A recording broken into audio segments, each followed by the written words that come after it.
Revolution from Your Bed, Season 2, Episode 1. Welcome aboard, guys. Thank you so much for joining in. Thank you for the amazing emails and messages on social media. I'm hearing a lot about how this podcast resonates with some people's life, and I'm so excited about it.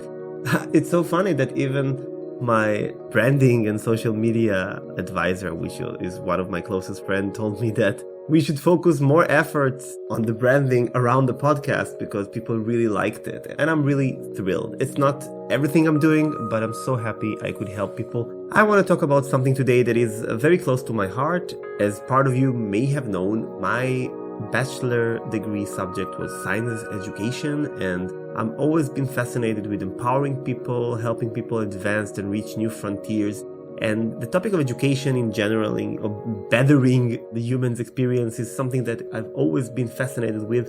And in the last 10 years or so, a lot about online training, online courses, living the vision of open online universities in which the actual human development happens in a workshop setting. But most of the studies, the massive courses, let's say those Math 101 or those courses you have 200, 300 people in one class, I think that it's kind of sometimes even useless to sit in the same hall or arena or auditorium and listen to the lecturer from like 50 meters away. I always thought that basically we have the technology today to change things, and that's the reason I really love the University of the People. And I myself are planning to do my master's in the University of the People, and I need to make a huge decision whether I'm doing an MBA, since I'm involved with several businesses, or another degree in teaching and education, just because it's interesting to me. I'm not actively doing it, but it's an area of fascination for me. The question I want to raise today, because I get a lot of comments about it, is college useless? And this is such an interesting topic. I don't think it's a yes and no question, by the way, and I'm not the kind of person to engage in clickbaiting. I think that there is something very interesting happening here. We have this new wave of people basically looking at the numbers or at the evidence showing that they are some famous college dropout who certainly made it big, like Steve Jobs and Bill Gates, and those geniuses that would probably make it anyway. I don't say that we need college. Bear with me for a second. I'm just saying that the argument is still bringing those top, 10 people in their field that didn't graduate.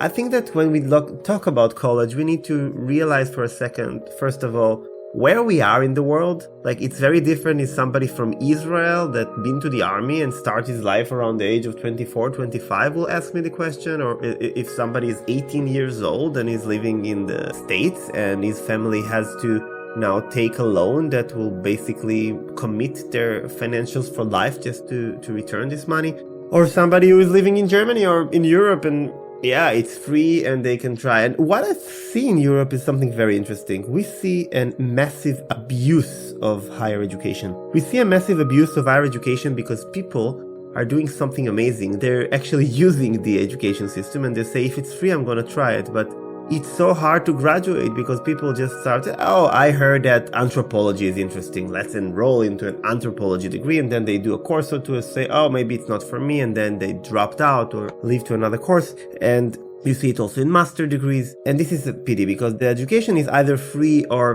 very, very, very affordable. You know, it can be a few €100 a year, a few $100 a year, or maybe $1,000 a year, that even if you have financial issues, usually the college or the university can help you. And I think that this abuse is very bad for the universities. And I would actually offer another way. You have it in Eastern Europe, and in some country you have some sort of general year that you do some courses and you get the credits anyway, and then you decide in the second year exactly what your specialty. I think there is a huge difference if you're 18 and you don't really know what you want to do. And I don't expect somebody, unless it was your lifelong dream, to be like a lawyer or a doctor or one of those longer tracks. It can be expected. But on the other hand, would we just foster, like they do in the States, very, very general education? So you want to educate people, but then you have them pay hundreds of thousands of dollars for this general education. And I say, no, this is wrong. I think that, of course, if you can make 4 times more than what you invested in your education, or 5 times over a period of the same time that you study, or let's say like 5 years or so on. Some people would argue even for 10 years. And then I say, okay, that might be the case. That can work maybe. But if you're going to study something completely general that you don't know what's your hiring options afterwards, I'm not sure. And then people ask me, yes, Roy, but you always say that you love this humanities studies, and you talk about the fact that Google and other companies are saying that they will hire graduates no matter what because they retrain them anyway. And then I say, yes, of course I'm for it. But isn't it even more funny that you go to college to be generally educated, but the university basically failed to educate you? Or maybe you get some education, but you don't get any skills for life. And this is the place to argue, is this the university's job to really prepare you for life? Because schools definitely don't do it. Like, it's rarely, maybe in Finland and Sweden and countries like this, you have anything remotely close to house economics or actual professional, or dealing with insurance, or dealing with legal stuff, or dealing with actual daily life. Because school, the entire arguments around the education and schooling system is that we actually are making people ready for the real life, but we all know it's wrong. We all know that basically schools are giving very, very low level of education, if I'm talking average around the world, even high school level. And this education usually has very little to do with real life. And I will stress that with today's information age, you should leave high school with something that will probably gonna be like 1 or 2 years in college in previous years. And you should leave with a practical skill. I think in general that any university should teach soft skills with the same importance as academics. I think that everybody should learn how to publicly speak. Everybody should learn how to network. Everybody should know how to storytell and brand themselves. And yes, some people would say, yes, but I want to be hired. I don't want to be an entrepreneur, a sole entrepreneur, or start a startup. I want to be hired. But even if you're hired, nobody prepares you for a job interview. Maybe in America, you have those college counselors in high schools, working with high schools. So you make a lot of effort to getting into college. So every school, you just work on getting to the next school, and then you get to college. And many people do not go to graduate school. And then what? And then you're not really ready for the actual physical world. I even stress that in a lot of degrees, the profession that you study is really, really, really, really remotely even related to what you have to do. And I hear it a lot from teachers. I hear it a lot for even, you know what, maybe in medicine it's a bit different. You're not really ready. You have to do a lot of experience on the field, but usually you're supervised in one way or another.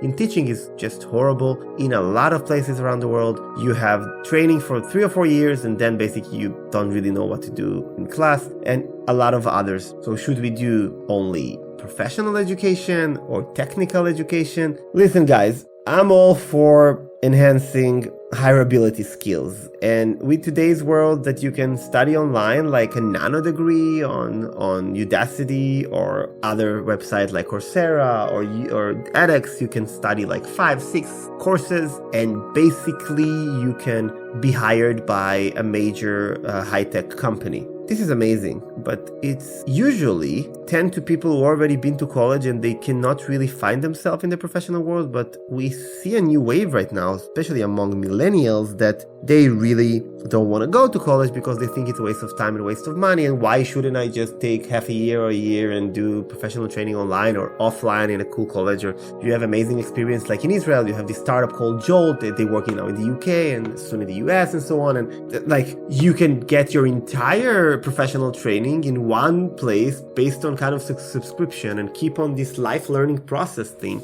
And we're going to see more and more places like this. And I think that if the universities are not going to catch up, they're going to be in a problem. Because if I were to be a young millennial or Y a kind of, or X generation right now, and those guys, like they leave high school or later they leave the military service or the civil service, depends where they live. And then they say like, I don't want this crap. Like, unless I need to go to study medicine or architecture or something like this, like, or law, why shouldn't I just train myself online? Or if I want to be an entrepreneur, you basically in like 6 months, you can do enough online courses. You can go to Skillshare and Udemy and do other things. You can do your alternative MBAs. There are so many programs like this that teaches you actually what you need to know. And many people stress that MBA is basically useless. Or at least if the MBA is not useless, at least bachelor degree regarding any business administration or analysis or so on. For me, personally, I went to school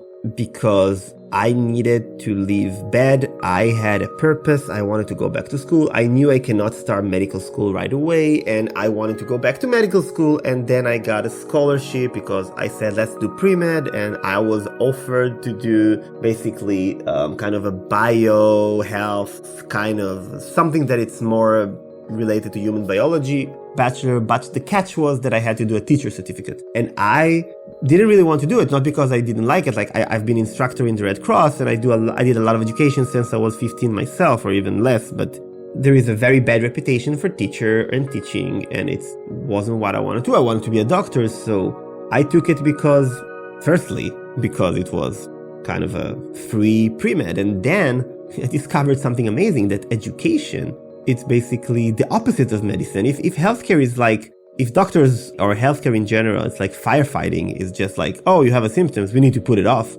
Education is trying to do something completely different, like at least the spirit of education, the philosophy behind it. They're trying to basically do something amazing, and they're trying to basically prevent poverty, prevent crime, prevent people to get into places they life they don't want to be in. And it's amazing because you go to this college, to this information session, and then you hear these amazing numbers about how many people are in prison. Specifically, it was numbers about Israel. And I remember this staggering number that 63% of all inmates were with severe learning disabilities. And there were some studies being done, especially I think it was a PhD work, that says something amazing basically in the results, that probably an early intervention by teachers, not even by other professionals, in probably early age, probably let's say elementary school, would probably take these people on a different track in their lives, because they've always felt outsiders. They felt frustrated because they cannot keep up at school. Eventually, with other, of course, circumstances and socioeconomical situations, they ended up in crime. Isn't it amazing that like more than half or the majority of all inmates in Israel could have been out of prison and leading a normal lives just because the education system failed to prevent it? And then I decided, oh my God, I have to go and study this, because if I have enough knowledge about biology and human biology and education, maybe I can do health education and health prevention. Isn't it amazing? So I'm sitting there after not really wanting to do it, because it was, not my major dream, but I was already feeling a bit better mid my rehabilitation. I had this, 7 months to go back to school, because if you set a goal, it's much easier. Of course that on the first day of school, I wasn't completely healthy.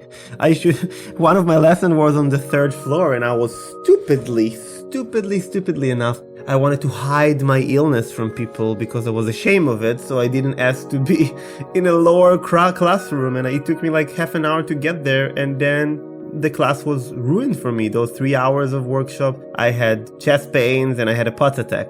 But before that, I had to step into the school gates, right? So I went to this information session, I heard this amazing story, and I had this idea, we can prevent stuff. And then I said, I'm gonna dedicate my life to health education, which is amazing, and I did a lot of projects in the matter, but then I realized life is even more complicated than that, and it's very hard to change human behavior, and it took me years to get into this more empowerment and core changes of habits and behaviors, and this is where I am right now. But education is amazing. Education has a lot of power. But should we say that if you go to college, you're educated, if you go to like a professional training, you're trained, and if you go to this amazing self-empowering, self-developing programs, you're a better person?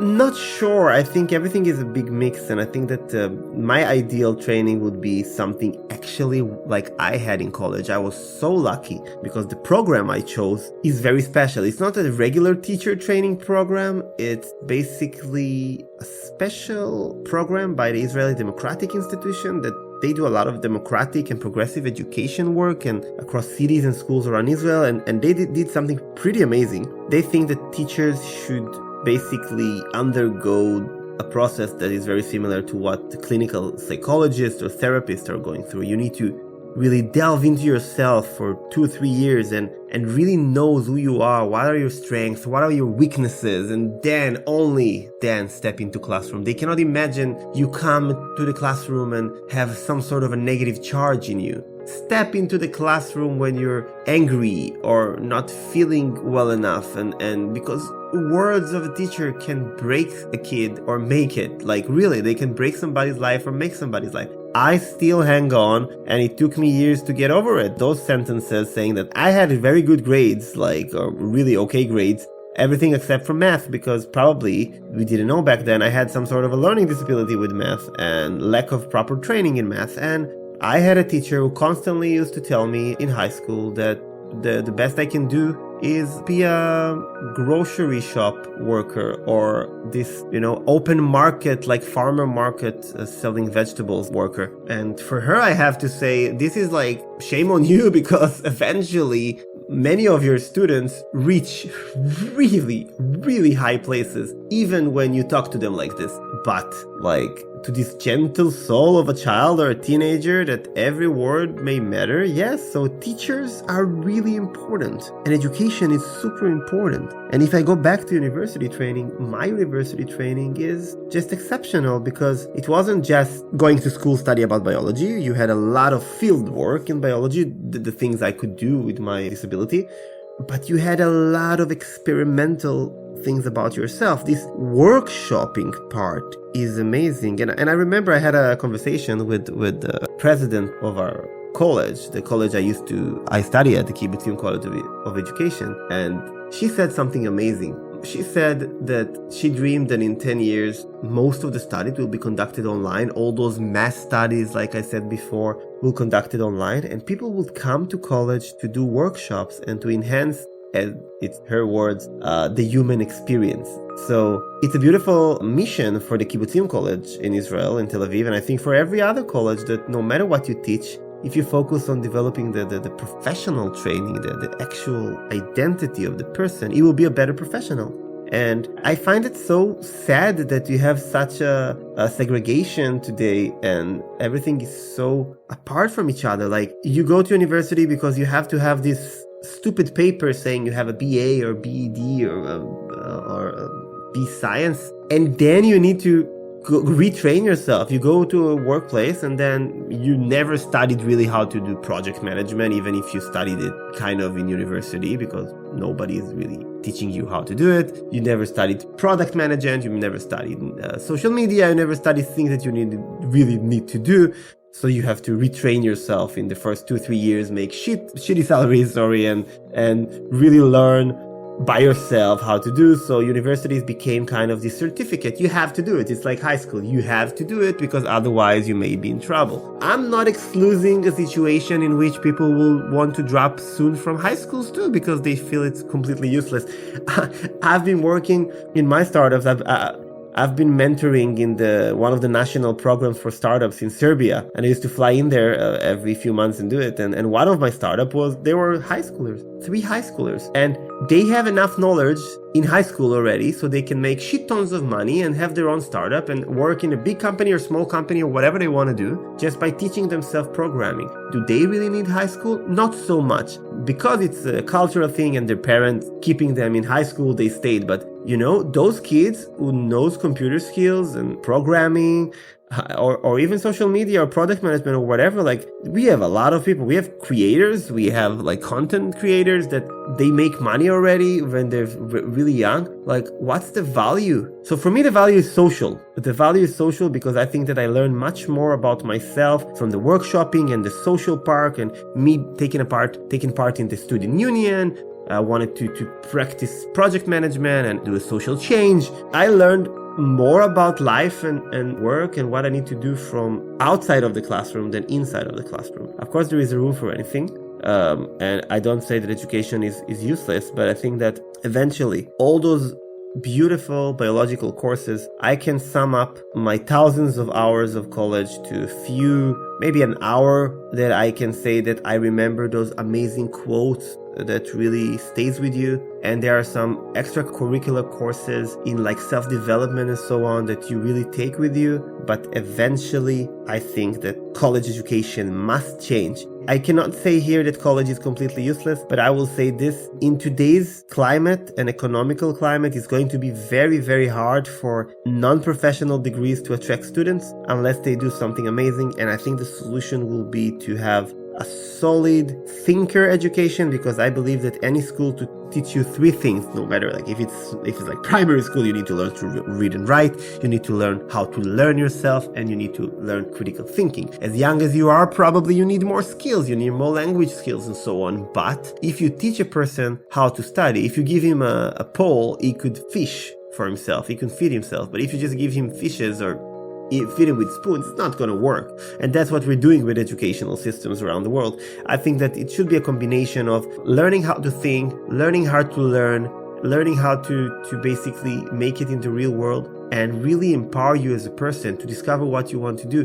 One of my closest friends and mentor, Professor Mel Rosenberg, you should follow this guy. He's a children's book author, he's an inventor, he's a college professor, he's an amazing human being, and he's one of my greatest mentors in life. And I remember I was a teaching assistant with him in the college. We used to work together in Tel Aviv, and I was sitting in the classroom, and he did something amazing. This guy has a university course called How to Be Awesome. It's really amazing. You should Google him, Professor Melvin Rosenberg. And he just asked the students, there wasn't too many of them, I think it was 20 students in this small classroom, how much do you want to earn in 5 years? And those students are about to graduate from college. And this college is a very professional college. It's a design and engineering. Everybody finished with a sort of profession there.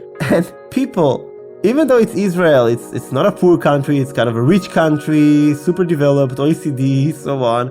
And people make shit tons of money in startups and high tech. But those people who knew how much they can earn, the answer were like, I'm going to make $2,000 a month. I'm going to make the craziest amount was, somebody says, around $4,000. And then Mel asked them, it's a dream kind of scenario. Nobody says I want to make $10,000, $50,000 a month. And of course, it's not about the money. I don't like this uber capitalism and the way sometimes in the US it's all about the money in the educational system. I'm talking about as a mind exercise here, because he told them, hey guys, nobody thought about making more money. And then they say, yeah, I don't know how to do it.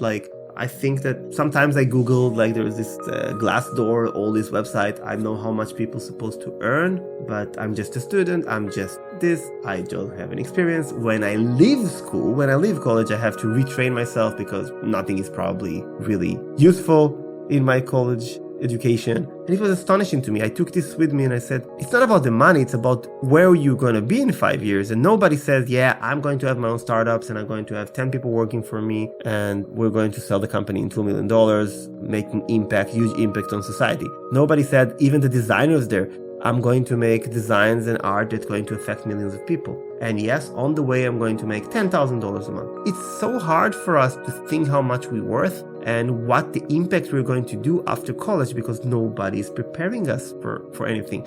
And courses like Mel's, what they're trying to do is to challenge your perceptions and kind of beliefs about yourself and what you can do, because you can be amazing. And not everybody is probably meant to be entrepreneurs. Somebody asked me, yeah, you can teach everybody to be an entrepreneur. I can teach you skills and mistakes that I've made, but some people are going to be the best employees ever, really. You cannot have a startups with 5 people who want to have their own startups, because nobody basically is going to drive to the cause. But some people are going to be the best marketing officer, the best sales officer, the best and it's okay. They're going to thrive under these circumstances of having this frame around them and system around them, which is amazing. And I think very early on in life, we understand if we are more self-sufficient entrepreneurials or if we are very good in teams and we need some sort of directions. And I think everybody should explore all of the options, being a sole entrepreneur, being a regular entrepreneur, being social entrepreneur, being employed. And I think it's very humbling to be employed in some, maybe, don't take my words for it, but demeaning job that people look down at you.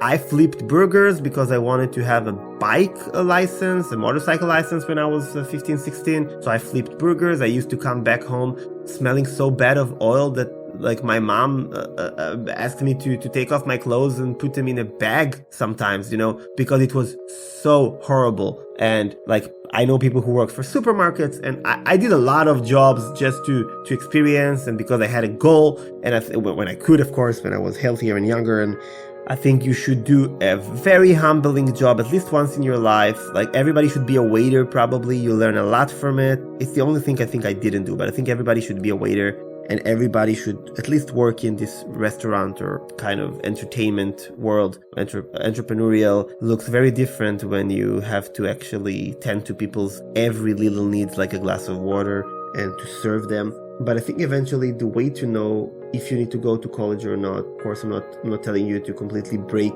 the hearts of your parents, is basically to understand really what do you want to do. And this is the main question. And I think there's a lot of resources online, and I'm going to publish a course online soon called Revolution from Your Bed course, and other courses that are coming up, trying to help people also to figure out what they want to do. Because I don't think any education is a waste of time, any training. If you're gonna go to, I don't know, Mexico and do a scuba diving course and only use it 3 times in your life, you still have skills, you still have life-saving knowledge, you still have an amazing expansion of the mind, and horizons. I think that if we look at this, every training is useful. But if you commit for 3 or 4 years, especially if you have to pay so much money, I really want you to think. And in Israel, for most people, I tell them, if you can do something that will get you immediately into the high-tech sector, that's awesome, because many companies still are old-fashioned about it and they want to have this degree. But most people, if you're self-sufficient, if you're a self-starter, if you're autodidact,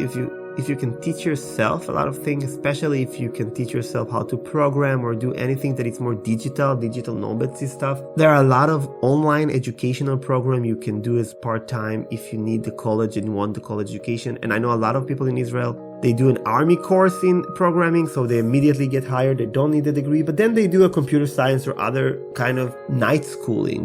They do a degree, make a degree just to expand themselves, just to maybe make more money at work and so on. But I think that today's world is all about soft skills, what used to be called soft skill, but basically these human expansion skills, everything you need to know to really get along in this new world that we live in. Guys, we're in Corona. The people who weren't prepared to live their life and make their business online are really suffering right now. In Israel, we have 1 million or more than 1 million unemployed people because people weren't prepared for it. I started to do stuff online long ago, but I must say that I flew so much to give talks and to train and so on, and for my startups, that I couldn't finalize the process, and I paid a price for it. So I'm not sure that this is the last pandemic or disaster we're going to see. So I think that everything you can do digitally from afar is amazing. You have places like the University of the People that you can really, really cheaply, or even get a scholarship for free, have a very solid education. You can do it part-time, and in the meantime,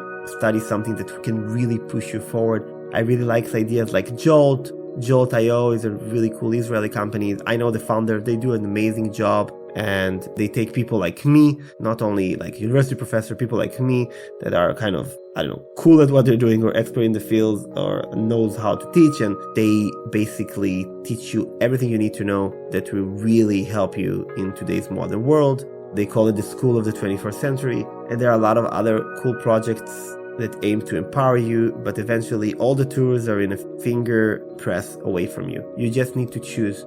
I'm not saying go to college or not go to college, but I want you to think about it before. If you have a lifelong dream of a professional required college, of course. If you don't have a lifelong dream, you should think about what can make you happy in life. And we will talk a lot about it in other episodes in my book and my YouTube videos. What can make you happy? What can bring you really the joyful of getting up in the morning? Like this morning, I woke up, I kissed my girlfriend, I made her coffee, helped her with the things she needed to do before she went to work. And I was so thrilled to record this episode/video because for me, it's like a deliverance, what I'm doing to empower you guys. So just think about what you want to do. and think about the fact that you really don't have to take student loan and go to debt. I know that there's a lot of pressure, especially in the States, to go to college like everybody else. But yes, I think that if you take a half a year off, go to travel and take a small loan, a few $1,000s, and you go and do programs like the Mind Valley program, I think you get 10 times more than probably what you get in college. Or going to the University of the People, pay like $2,000 or $4,000 for a bachelor, for an entire degree,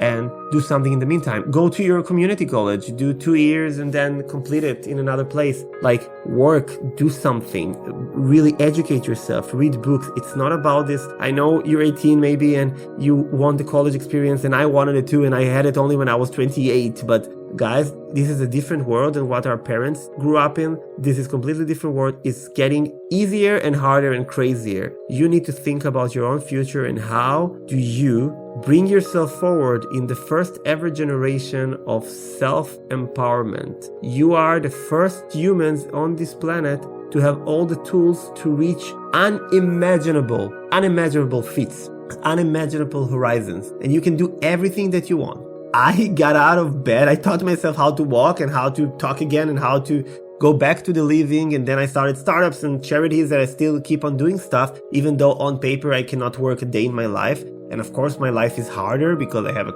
very debilitating chronic illness, but I did it because I believed in my own powers, and you have all the tools. So research. Again, I'm gonna summarize it up. Jolt.io, University of the People, Google Mel Rosenberg, and there are a lot of other projects you should think about. I'm going to link some things below in my YouTube and whatever I can in the podcast episode summary. I want you to comment wherever you can about this subject. It's a very charged subject. People are very angry about it. Do we need college? Do we don't need college? We have thousands of videos on it. But what I want to say is very simple. You need to think before you do anything, and think about what will make you happy, what will make you not only happy, because some people are not fortunate enough to even search for happiness at the moment, but what will really make you feel that you're doing something and you have a purpose in life. And for this, I want to say that it's an endless journey and it's only the beginning. Guys, thank you for joining us today. It's the first episode in the second season. I'm trying to focus this second season and to combine it also with my weekly YouTube video. So it's not only going to be a complete 30 minutes or so of a YouTube of me talking in the podcast. I'm just recording this podcast for our YouTube viewers. My microphone, you cannot see it on the frame, but it's here, and my laptop is here. And what I'm going to do is I'm going to stick for the same subject every week for my YouTube video and for my podcast. I want to improve. I want to know if you want to hear more other people from my internet community or other leaders in their field that regarding your self-empowerment and revolution from your own bed. And I want to know if I'm doing well enough, and let me know if I can improve in any way. And I can't even wait to see you next week. Bye.